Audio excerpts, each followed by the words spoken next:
Hey guys, what's up today? Kirby Smith, Lightspeed Construction. Hope everybody's well. I'm coming to you from Candler, North Carolina. It's just a little bit west of the Asheville, greater Asheville metropolis. I'm actually on the back side of a roof, and I wanted to point out a couple things that might be interesting for this particular prospect and customer we're looking at.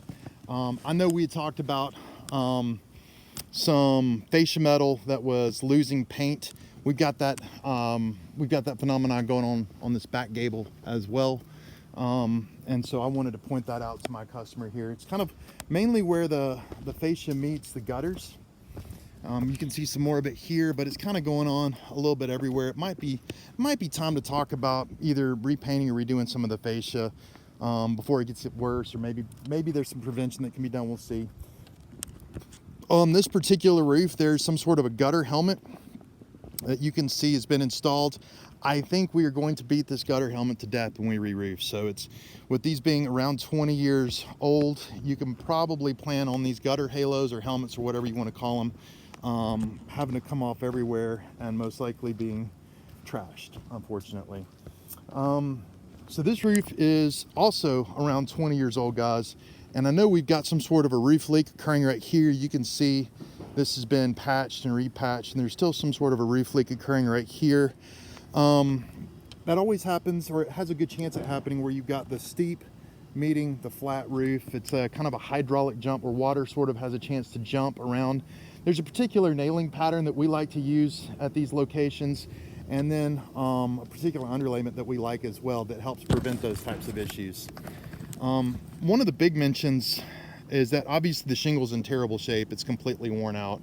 It just didn't do well. Imagine it's some sort of a builder's grade shingle, maybe like a Tamco or something like that, and it just didn't do well, right? This is definitely old for a 20-year-old roof. But also the installation is there too. We've got racked shingles, and anywhere my chalk is, I've done this back and on the front. You can see that this is not a slanting or staggered or diagonal pattern. This is just a straight up and down shingle mating pattern. And that makes the shingles real weak. It makes them have a chance at leaking more frequently and having more problems, but also blowing off and the shingles moving a little bit. I've got a location like that on the front I'd like to show you guys. Also, we've had some really ingenuitive repairs. Somebody caulked a 25-foot valley all the way to the bottom of this, the foot of this valley, because of this roof leak. That was kind of interesting. I don't think I've ever seen a valley get caulked quite like that. Normally when a valley leaks, it's take the shingles up, replace them. A lot of times, because the nails are going to be a little bit too close to the valleys, you know, if the nails are closer than they should be, then it could be the water's jumping across valley and landing poorly. We've got ridge vent that's coming up, kind of lifted up, sort of heaving a little bit. You can see that. And also, you'll notice as you look up and down, we've got shingle rows that aren't mating at the top well. You see over here on the far right side, we've got maybe 12 inches, 8 inches, 12 inches of exposure, down to about 4 or 6 inches here in the middle, and then kind of the same story back out there.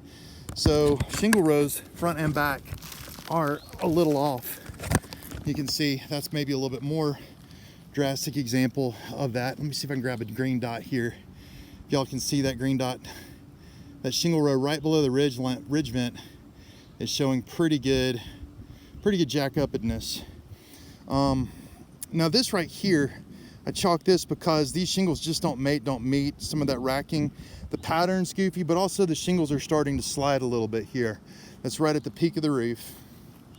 And we're also sort of dealing with the same concept here. Shingle rows that just aren't matching all that well, right? They didn't do all that well. We'll definitely have to use some ingenuitive techniques to make shingles work all the way around this roof, with the steep roof falling into the maybe 412, 312. But it's time for a new roof. We got to do what we got to do. You can see that this roof is 80 to 90% granular loss, and of course you've got didn't chalk this before. I think that's an exposed, nope, that's a piece of poop right there, sorry.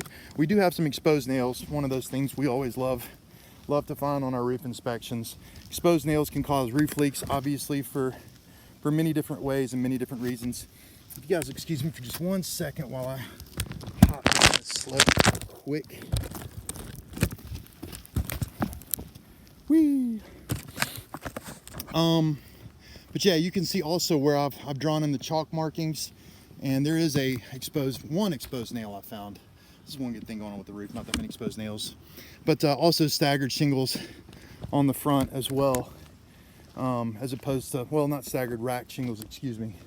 I didn't crack open any of the siding to take a look underneath to see if, you know, the flashing looks to be acceptable, but I'm gonna guess there's probably some issues with that. There's been some caulking here at this front dormer, this front left dormer, right? So that's telling me that that's leaked at some point or another. I don't see any on any of the other dormers. It's the first I noticed of that.